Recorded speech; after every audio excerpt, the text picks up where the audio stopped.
this is your glory, if this is your presence, then let it rain. Time with Rita Eluwade is a program where only the controversial, forbidden and not to be spoken about in our marriages, families, churches, schools and communities are dissected and deliberated upon. Every second and fourth Tuesdays of the month at 7:15 p.m. to 7:45 p.m. UK time. On PRZ 109.2 FM London. Rita Eluwade is a Christian, wife and a mother of two. She is an author, motivational speaker, a mentor, sexual health advisor and a strong advocate for the rehabilitation of victims of human trafficking. She has a master's degree in refugee studies and community development. She believes that sharing true knowledge in the things we do, and showing the compassionate love of God is the way forward in our global world. So join her every second and fourth Tuesdays of the month at 7:15 p.m. to 7:45 p.m. UK time. On PRZ 109.2 FM London, where she re-educate and re-empower God's people.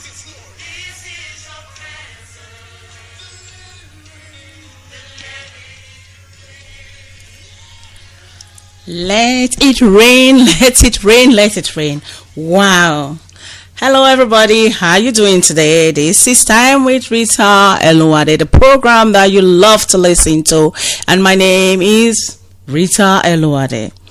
Before I get all excited and forget my manners, I want to say welcome back to this awesome program. It's a privilege to be on this platform.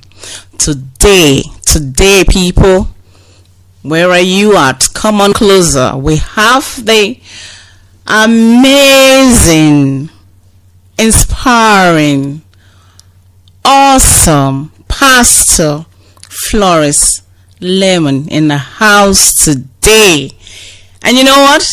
She's decided to come and just give us, some little nuggets from her new book. I've read the book. So ladies and gentlemen, if you're still traveling back home, hurry up. If you're at home, go get your coffee, get your water. I promise you this is going to be a very hot one. Pastor Flori is in the house. Join me in welcoming her to Time with Rita Eluwade, our awesome program. Welcome, Pastor Flori. Good evening, Sister Rita. Bless you. Good evening, everyone on this platform. Mm-hmm. It's a privilege to be on here. Wow. Something has been cooking. 10 years, you said? Yes. Okay. Now, let me introduce this great woman a little bit. This woman, first of all, she's a child of God. I've known her for years. Amazing woman of praise. She's a mother of two awesome, children. And they are actually growing now, 16 and 14, I think, yes. And she's a leader. She's an educator. She loves people. She is, she has a heart of God. And I'm so privileged to have her on this great platform tonight to share with us her new book. Just give us a little bit of, I would say, an insight to the new book. I've read the book, guys. Anyway, okay, yes, Pastor Florence. Is it okay I just call you Florence today? Yes. Okay, let's take the pastor thing off because we want to go into business. Tell me, don't judge me. You went there, don't judge me. I'm a single parent. Ha! Tell us about this book. Tell us about this, Plus Florence. Don't give too much away because we still want people to go get their copies. Tell us, how did this come about? Well, I don't even know where to start. Start anywhere. Start from anywhere. 10 years ago this year, I lost my beloved husband. Yeah. May so rest in perfect peace. I've been a widow for the past 10 years, and not only that, I've actually lived the life of a single parent for the past 10 years. Wow. Yes. So to the glory of God, I wouldn't say it's been a joyful, I will be very deceitful if I say it's all been rosy and peaky, but I thank God for His grace that He's made it possible for me to still be alive and to be able to write this book. So through the years, because of my experience, personal experience, and what I've seen in society, I felt led. I've been talking about it. Talking about it to people. I remember you spoke to me about this book. Yes. That was like 3 years ago. Yes, about 3 years ago. I was like, get it out. So I've been thinking about it. And I started in 2017, even though I've been thinking about it for the past... Somebody actually reminded me that I've been talking about it for the past 5 years. But I started in 2019 and just started putting pen to paper every day, put a few sentences together, and that's how I began.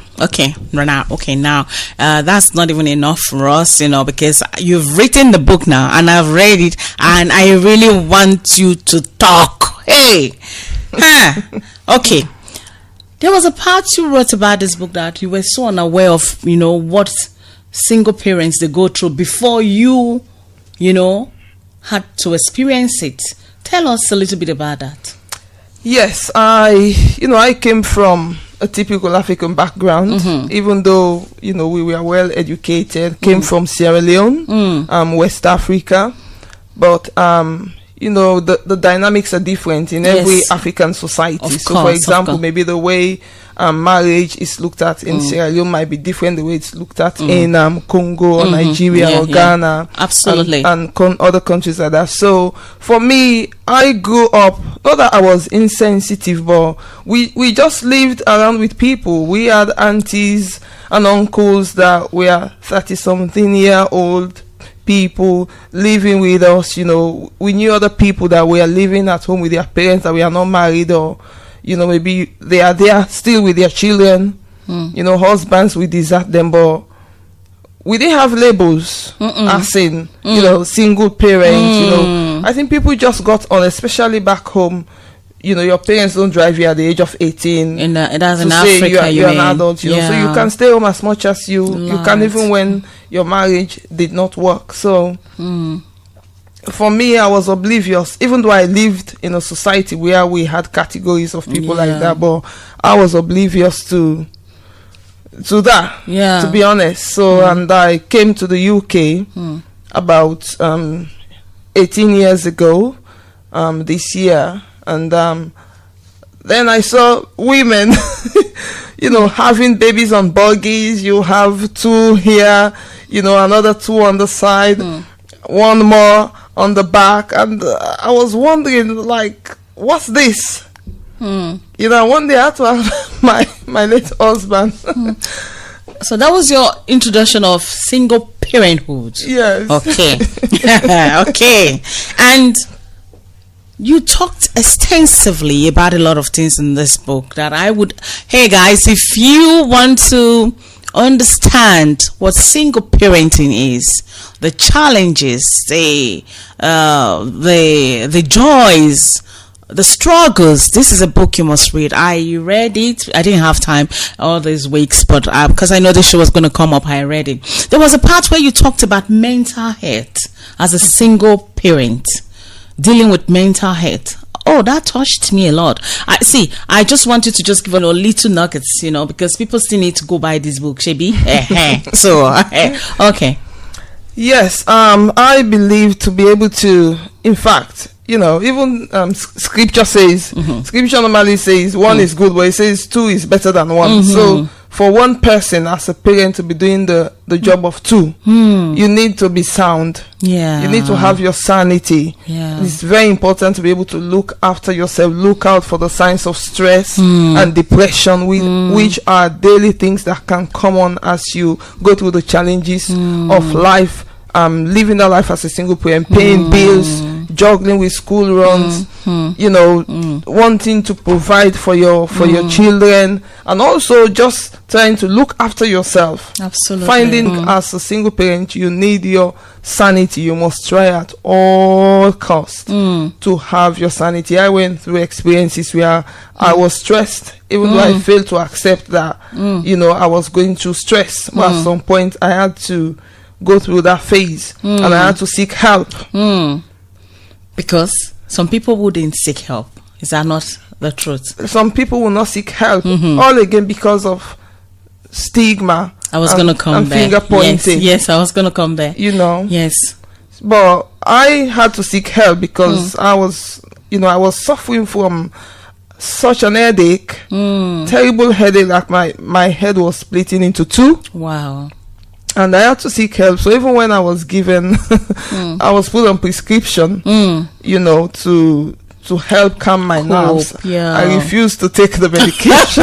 Superwoman, you are. I refused, and then I went to a senior pastor's wife, and because she's a medical practitioner as well, I said to her, I've read this thing, I'm not taking it. Apparently this thing is for depression. So she laughed, she looked at me, and she laughed. She just put her glasses downwards, and she just looked at me. She said, Floris, says some medications are not only for one thing, not only for one purpose. This medication is a dual action medication, which means it can do more than one thing. Yeah. So it's going to help to calm your nerves down, at least in the night, for you to be able to sleep. Properly. And so he says, I will advise you, you know, take it and pray alongside it. As you get better, then little by little you can come off it.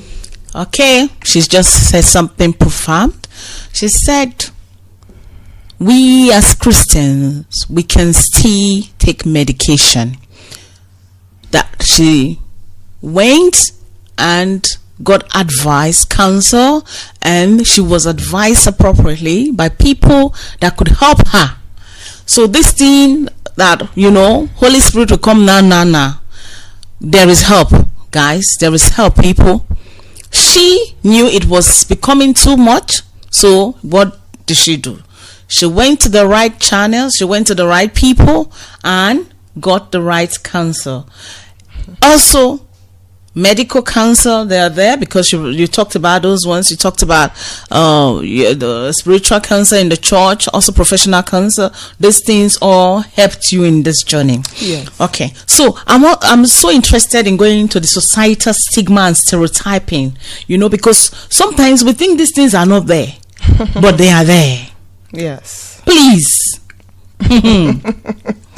Educate us. Wow.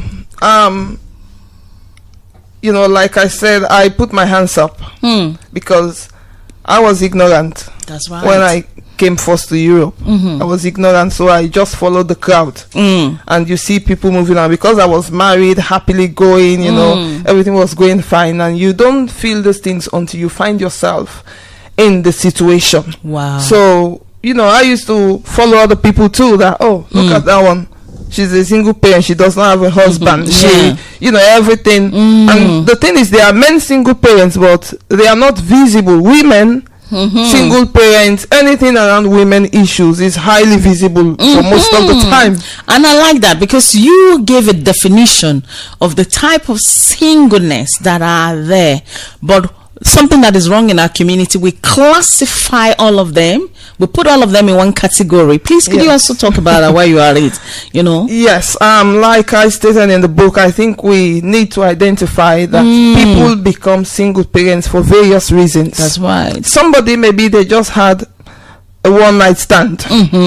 Somebody, maybe they were divorced. We're not saying divorce is a palatable, it's never a palatable thing, but somebody was divorced because of domestic violence. Absolutely. Or, you know, some terrible stuff happened. Then they ended up becoming single, and this can be either for a man or a woman. As we are talking about single parents, both men and women are single parents. Absolutely. And for example, I became a single parent because I was widowed. I lost my husband. So it can be vice versa. Maybe a husband losing their wives. So the categories are different. So it is very wrong of us in the church, in the community, that we live in for us to now stereotype and, stigmatize people that are single without knowing why this woman or this man has this children with, them, but we just look at them as a single parent and then label them in our communities and in our churches. Yeah. We label. So, from your experience, what do you think we can learn from what you went through? Because you've gone through it. You want communities to be better. You want the churches to be more sensitive to single parents, because there is a gap that is not, meant. So what can you advise that we do moving forward? I think one of the reasons why, most importantly, I wrote this book is to create awareness for everyone. The communities, when I say the communities, the organizations, including churches, any other religious sector, I think knowing somebody's situation can make a big difference. And because we are all busy, nobody has time to actually speak to somebody, because when you speak to somebody, you know the reason why they are in a particular situation, and it helps you to make a good judgment. But if you don't know them from Adam, but the moment you see them, you want to make a judgment. I think that's why a lot of things that we are going through in society, because I said in the book that it is a community that raises up a child. Absolutely. Yes. I still believe that. So if the mother is trying or the father is trying, then the school or the church or the mosque or the child care center, everywhere else is failing the child and just castigating the parent, then that's a big issue in society. So it's more of an awareness issue again, for people to be aware that, get to know. And I know it's not easy, but if people take time to know somebody's story, I think it can help a whole lot, and it gives people different perspectives into things than just having a one focus or a one-sided perspective, which has really helped me. Yeah, I think it's normally easier for people to just be one-sided. It's easier just to go with that, You don't want to ruffle anything. You don't want to ask. If you don't ask, you don't know, so you don't get involved or support people. So it's just to say, they're single. And for somebody that doesn't know, would think the singleness is as a result of the one night stand or the flings or the divorce. But really, for someone like you that lost a dear husband, that is a pain on its own. Yeah. Then now having to face the reality of raising two beautiful children, I guess that would have been also a challenge that only God can, it's only God that would have brought you this far, So, but one thing also that I saw in your book that I thought that why you educate our community and our churches is also good for us to know was the fact that you said celebrate achievement.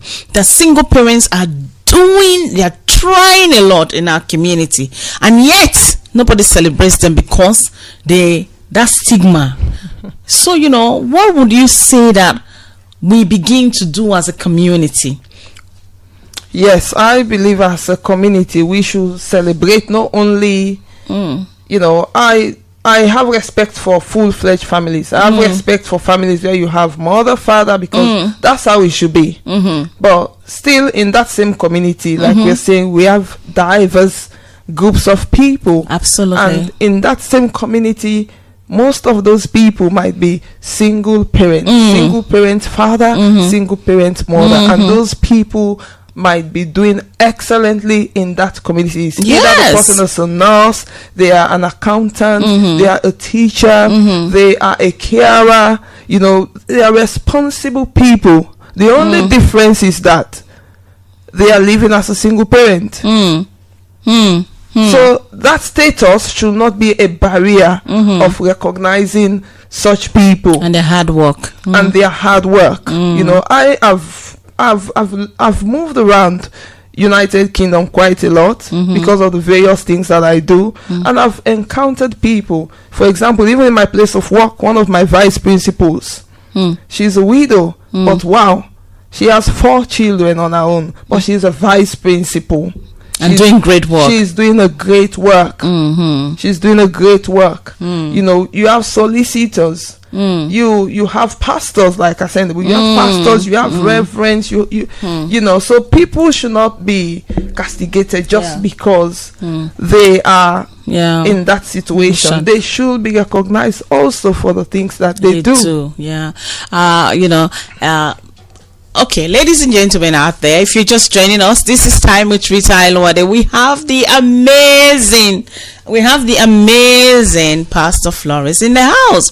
She's talking us through her book, which I would recommend to anybody out there that want to be educated a little bit more about the challenges of single parenting. You know, the gaps that are still there, because this is her own account. She's not going to give us so much of the book, but she's trying. I'm trying to make her tell us a little bit more, but obviously it will be very appreciated if you go to the shops when it's out, because the launch is on the 8th of June. And when it's out for you people to support, go get this book, read it, and be able to support, you know, single parents that are around you. They are everywhere. There is no need for name calling. So as we begin to round up tonight, I know she's going to come back after the lunch. She said she's going to come back. As we begin to round up tonight's program, I would like us to leave us with some lessons she's learned in this journey and still learning. You know, there may be very many, but at least one or two resounding lessons that you learned in this journey. Leave that with us so that we also would have something to chew on. We may not be single, but then our focus and idea will be kind of, you know, reshaped. So we become re-educated. So please leave us with some lessons learned. Some lessons that I have learned as a single mother. You know, number one, I have learned to. Let me just say two. I've learned to value myself and don't let the labeling in society limit me. You know, appreciate myself for what I am and for what I am doing, and also to focus on raising up my children in the best way, you know, I can. You know, applying discipline, not allowing my children to just, you know, our children can be very manipulative. Yeah, they can be. Talk to me about that. They are very smart, smarter than we think. Yes, absolutely. You know, it takes grace and wisdom to manage all of that. To say, yes, you know, we can still work with our mother, we can still work with our father, even though they are in the situation. So, you know, just to find a balance. I would say a balance as a single parent, to find a balance. Wow. Yeah. Wow. Ladies and gentlemen, we've been talking to Pastor Flori Lyman in the house today, and she has this new book coming out on the 8th as a launch. So if you are in London, if you are close to the UK, please come out and support this great launch, because we have a lot of single parents in our community. This book is going to be an educational tool for everybody in our community to be able to know that single parents, they are doing okay, they are doing their best in our community. They should be respected, they should be appreciated, they should be celebrated. I hope today you all have been able to understand something new, something, you know, that would change your mind about your thoughts. And I hope as well that our community will be better because of this book and what you've heard today. I would just ask Pastor Florence to just say her last goodbye, and then we'll be rounding up the show. Yes, I would say thank you all very much for listening, and the book will be on amazon.co.uk, the paperback, and I believe that you will be encouraged and you will be blessed as you read this book. Okay. Thank you very much. Okay, thank you, Pastor Flores, and thank you for coming to our program tonight. This is Rita Eluwade, and until I see you again fortnightly, I would say remain blessed and be of good cheers.